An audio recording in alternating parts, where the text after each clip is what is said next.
तो hello everyone. आज के वीडियो में हम बात करने वाले हैं मैथ्स के एक और इंटरेस्टिंग टॉपिक के बारे में जिसका नाम है लीनियर इक्वेशंस। तो स्टार्ट करते हैं हमारे क्वेश्चन नंबर 1 के साथ। देखते हैं हमारा क्वेश्चन 1 हमसे क्या कह रहा है। So the question is saying find the number of non negative integral solutions of the equation 3x plus 7y is equal to 258।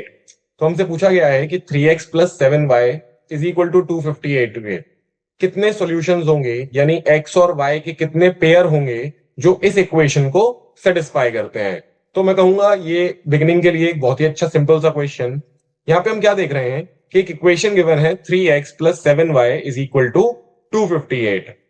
तो इंटरेस्टिंगली ये इजी क्यों कहा मैंने, क्योंकि 3x plus 7y is equal to 258 जब हम देखते हैं तो मुझे एक चीज नजर आती है कि 258 भी 3 की टेबल का एक नंबर है, 3 का मल्टीपल है। और 3x डेफिनेटली 3 की टेबल का ही कोई नंबर होगा, 3 का मल्टीपल होगा।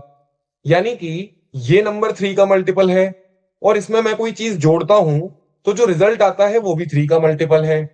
यानी जो चीज मैंने बीच में जोड़ी है वो भी डेफिनेटली 3 का मल्टीपल होना ही चाहिए।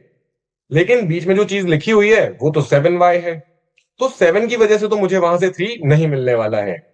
यानी कि डेफिनेटली मुझे y से ही 3 निकाल के लाना होगा। इससे मुझे क्या पता चलता है कि y की पहली मिनिमम वैल्यू 3 होने वाली है। उससे छोटा अभी कोई आंसर y के लिए पॉसिबल नहीं होगा। तो अगर मैं y को 3 ले लेता हूं तो 7 3 21, यानी कि ये 21 बनेगा। और जब मैं 21 को 258 से माइनस करता हूं तो मुझे मिलता है 237, जो किसके बराबर होगा, तो डेफिनेटली 3x के बराबर।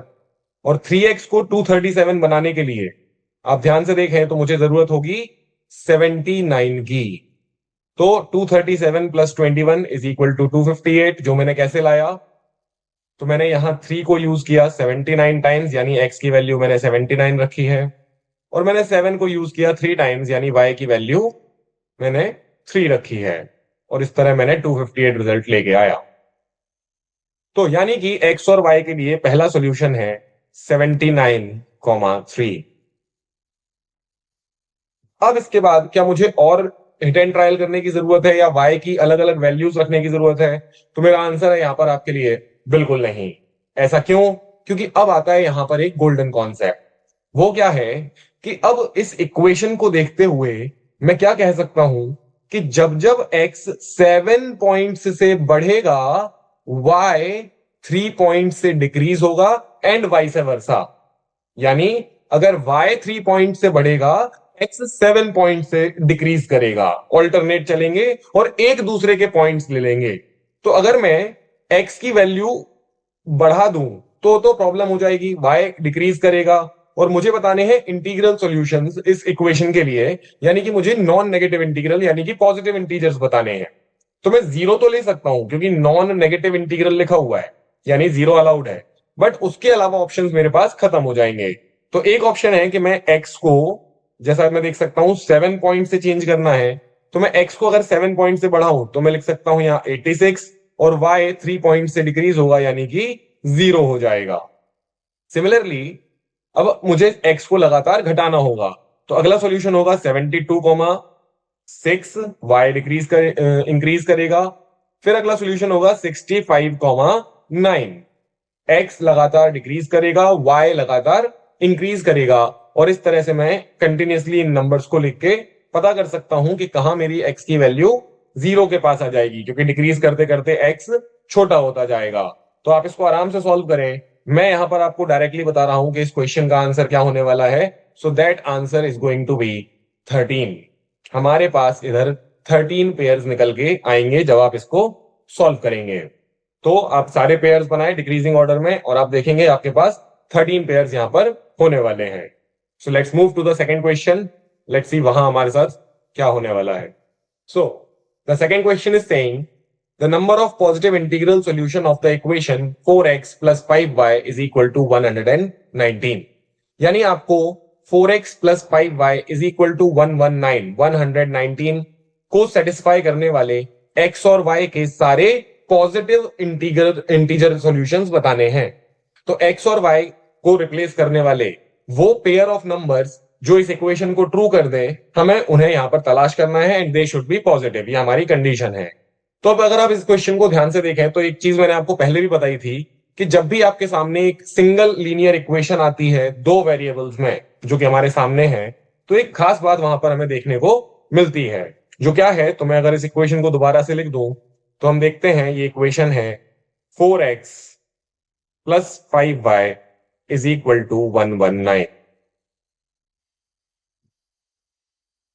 तो क्या खास बात हमने यहां पर देखी थी पहले कि जब जब x 5 पॉइंट से इंक्रीज करेगा y 4 पॉइंट से डिक्रीज करेगा एंड वाइस वर्सा। यानी अगर y इंक्रीज करेगा तो x डिक्रीज करेगा और x इंक्रीज करेगा तो y डिक्रीज करेगा। तो ये सबसे इंपॉर्टेंट फीचर होता है इस तरह की इक्वेशंस को डिकोड करने का। अगली बड़ी बात क्या थी कि अगर मेरे तीन नंबर्स, तीन चीजें जो इस इक्वेशन में है 4x 5y and the number 119, अगर ये तीनों आपस में किसी भी तरह से कोई भी कनेक्टेड है तो हमारे लिए ये काम बहुत ही आसान हो जाता था। जैसे मेरा 4x हम कह सकते हैं 4 की टेबल का नंबर है, 5y 5 की टेबल का नंबर है और 119 जिसको अगर आप तोड़ते हैं तो 17 इंटू 7 होता है, यानी 17 या 7 की टेबल का नंबर है। तो हम क्या देखते हैं कि इस इक्वेशन में कोई भी किसी से अभी तो रिलेटेड नहीं है और ये हो जाती है a little bit of tough equation. क्यों? क्योंकि यहां पे आपको पहला तरीका, पहला जो सॉल्यूशन है वो हिट एंड ट्रायल के जरिए जनरेट करना होता है। तो इस इक्वेशन के लिए मैं आपको बताऊं बहुत ज्यादा मेहनत नहीं करनी पड़ेगी हमें, क्योंकि हम देख रहे हैं कि पहला नंबर है 4 की टेबल से। तो अगर मैं x को 1 मान लूं तो वो हो जाएगा 4 इंटू 1 जो होता है सिंपली 4, और इक्वेशन के एंड में है 119, यानी मुझे टोटल लाना है 119। तो मुझे इस बीच वाले number say that is 5y से किसी ऐसी वैल्यू की जरूरत है जो 115 है, और मैं डेफिनेटली उस वैल्यू को 5y की मदद से बना सकता हूं क्योंकि 115 5 की टेबल में आता है। तो सिंपली मैं यहां पर पहला सॉल्यूशन जनरेट कर सकता हूं 4 into 1 that is 4 and 5 into 23 that is 115 which makes it 119। तो मैंने जैसा आपको कहा था बहुत मेहनत नहीं लगती है, बट पहला आपको सॉल्यूशन हिट एंड ट्रायल से जनरेट करना होता है। So my first solution is 1 comma 23, x के बदले 1 और y के बदले 23।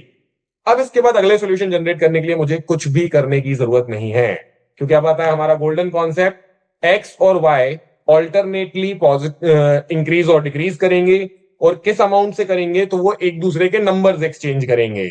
मतलब अगर मेरा x 5 पॉइंट से बढ़ता है यानी दूसरे का नंबर लेगा y का, तो y 4 पॉइंट से डिक्रीज कर जाएगा। तो अगर मेरा x 5 पॉइंट्स बढ़ता है तो मेरा y 4 पॉइंट्स घट जाता है। तो 6,19 आप इस इक्वेशन में रख के देखें is a solution to this problem. Similarly मेरा x फिर 5 पॉइंट्स बढ़ता है तो 11 बनता है, और y 4 पॉइंट्स घटता है तो 15 बन जाता है। नेक्स्ट फिर से मेरा x 5 पॉइंट्स बढ़ता है, y 4 पॉइंट्स डिक्रीज करता है।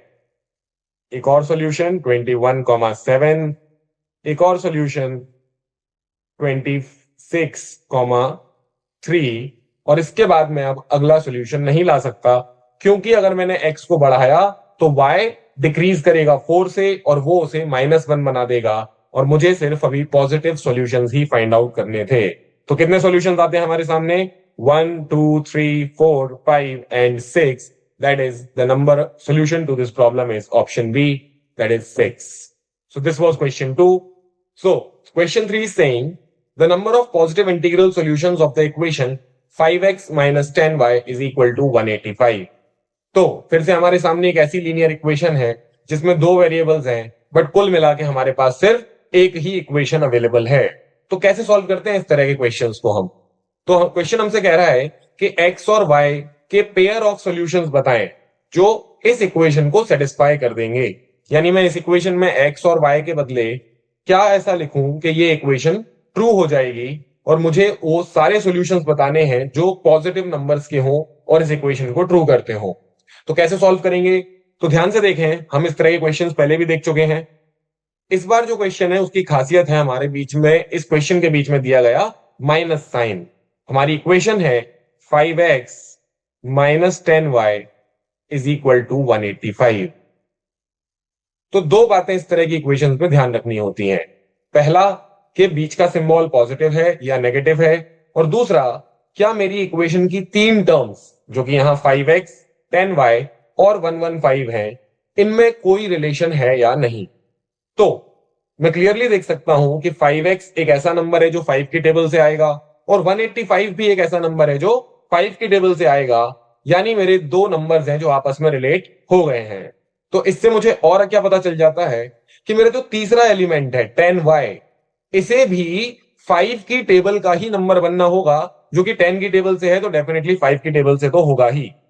तो इस तरह मैं इस इक्वेशन के रिलेशंस का फायदा उठा के अपने सॉल्यूशंस इजीली जनरेट कर पाऊंगा। तो पहला फायदा मिल गया मुझे। अब आता है दूसरा पॉइंट, कि जब भी मेरी इस इक्वेशन में x की वैल्यू 10 पॉइंट्स बढ़ेगी तो मेरे y की वैल्यू 5 पॉइंट्स बढ़ेगी। तो माइनस साइन होने पर क्या खासियत होती है कि ये नंबर्स एक्सचेंज तो करते ही हैं, साथ में या तो x और y दोनों एक साथ इंक्रीज करते हैं या फिर x और y एक साथ दोनों डिक्रीज करते हैं।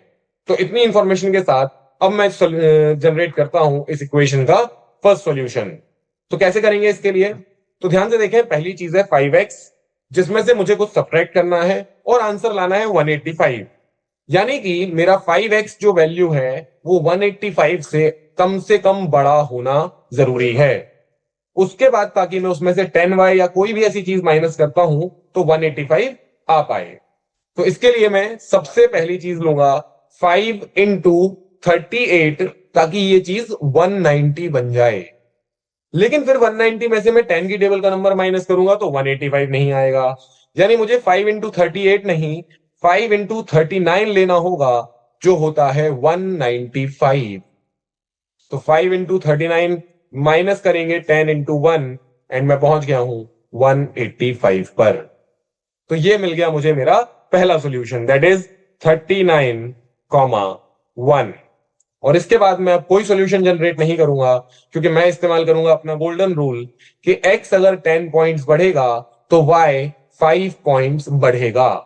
तो अब अगर मैं x को 10 पॉइंट्स बढ़ा देता हूं, यानी कि मैं इसे 49 बनाता हूं, तो मेरा y 5 पॉइंट्स बढ़ेगा, यानी 6 हो जाएगा। सिमिलरली मैं फिर से x को 10 पॉइंट्स बढ़ाऊं तो 59, तो मेरा y फिर से 5 पॉइंट्स बढ़ेगा 11। तो अब क्या देखते हैं यहां कि इस क्वेश्चन के अंदर लगातार वैल्यूज दोनों तरफ बढ़ती ही जा रही हैं और दोनों पॉजिटिव हैं, यानी इस क्वेश्चन के इनफाइनाइट सॉल्यूशंस होने वाले हैं। So the answer is option D, that is infinite. So ये हमारा नया क्वेश्चन जो हमसे कह रहा है x minus x y is equal to 11 plus y. तो एक अजीब सी इक्वेशन इस क्वेश्चन में हमारे सामने लिख दी गई है और बोला गया है कि x और y की वो वैल्यूज बताएं जो इस इक्वेशन को ट्रू कर देंगी, और ऐसी कितनी वैल्यूज होंगी जो इस इक्वेशन को ट्रू करेंगी। तो कैसे सॉल्व करते हैं इस तरह के क्वेश्चंस को? तो ध्यान से देखें, एक बहुत ही इंटरेस्टिंग क्वेश्चन और बहुत मजा आने वाला है इस क्वेश्चन को सॉल्व करने में। तो सबसे पहला स्टेप होता है, हम लिखते हैं x और इस y को जो कि राइट हैंड साइड पर है इसे हम लेफ्ट हैंड साइड पर लाते हैं, तो ये बन जाता है माइनस वाई। फिर हम वापस से अपना माइनस ऑफ एक्स वाई लिख देते हैं और इज इक्वल टू आता है 11 अकेला। इसके बाद सबसे इंपॉर्टेंट स्टेप है अब मैं जो करने जा रहा हूं। तो इसके बाद मैं यहां लिखूंगा +1 और यहां भी लिख दूंगा +1, यानी एडिंग 1 ऑन बोथ साइड्स। और ऐसा करने से क्या होता है, तो बहुत ध्यान से देखिएगा, यहां पर मेरी फर्स्ट टर्म और थर्ड टर्म में आप क्या कॉमन देख रहे हैं? तो आप सभी बोल रहे होंगे, मैं देख रहा हूं कि यहां x कॉमन है। तो अगर मैं x कॉमन ले लेता हूं तो ये फर्स्ट टर्म से बचता है 1 और यहां एक्स वाई से बचता है सिर्फ y। एंड सिमिलरली मेरी सेकेंड टर्म और फोर्थ टर्म में एज सच तो कुछ कॉमन नहीं है, +1 को कॉमन। तो जब मैं +1 लेता हूं तो मेरी फोर्थ टर्म +1 ही थी, यानी यहां +1 ही बचेगा, और यहां से +1 कॉमन लेने से बचेगा -y। तो यानी कि यहां मैं लिख सकता हूं 12। और फाइनली इस टर्म में और इस टर्म में मैं क्या कॉमन देख रहा हूं, तो 1 माइनस वाई कॉमन है, यानी कि मैं 1 माइनस वाई को कॉमन ले लूं तो अब मेरे पास बचता है लेफ्ट टर्म से x और राइट टर्म से +1, यानी x plus 1. And all this is equal to 12. And now comes the most important part. कि कितने पेयर ऑफ सॉल्यूशन है जो इस इक्वेशन को ट्रू करेंगे। तो उसके लिए हम क्या देख रहे हैं कि ये ब्रैकेट एक नंबर होगा फाइनली, ये ब्रैकेट भी एक नंबर होगा फाइनली, यानी कि दो नंबर्स हैं जिन्हें मल्टीप्लाई करने से 12 आया। तो कितने पेयर हो सकते हैं ऐसे जिनको मल्टीप्लाई करने से 12 आता है? तो एक पेयर है 1 इंटू 12, एक पेयर है 2 इंटू 6 और एक पेयर है 3 इंटू 4। यानी कि अगर इंटरेस्टिंगली मैं किसी तरह, बहुत ध्यान से सुनिएगा, किसी तरह 1 माइनस वाई को 1 बना दूं, जो कि बहुत मुश्किल काम नहीं है, वाई को 0 लेना है, और x प्लस 1 को 12 बना दूं, यानी कि x को 11 लेना है, तो मेरा काम हो गया, मैंने 12 जनरेट कर दिया। सिमिलरली अगर मैं 1 माइनस वाई को 2 बना दूं और x प्लस 1 को 6 बना दूं, तब भी मेरा काम हो जाएगा। यानी कि क्लियरली मैं देख पा रहा हूं यहां से मेरे सामने 3 सॉल्यूशंस हैं, यहां से फिर मेरे सामने 3 सॉल्यूशंस हैं, क्योंकि ऐसा कहीं नहीं लिखा है कि x को y से छोटा लेना है। यानी कि एक बार मैं वो पेयर लूंगा जहां x यहां से लिया जाएगा और एक बार x यहां से लिया जाएगा। तो आपको देख के लगेगा कि 3 लेफ्ट साइड से 3 राइट साइड से, यानी इस क्वेश्चन का आंसर ए होना चाहिए, ऑप्शन 6। बट यहां सबसे बड़ा कैच है, क्योंकि 12 ऐसे भी आता है, -1 इंटू -12, -2 इंटू -6 एंड -3 इंटू -4। यानी कि सिमिलर तरीके से मेरे पास 3 सॉल्यूशंस यहां से और 3 सॉल्यूशंस यहां से, यानी कि कुल मिला के 12 सॉल्यूशंस हैं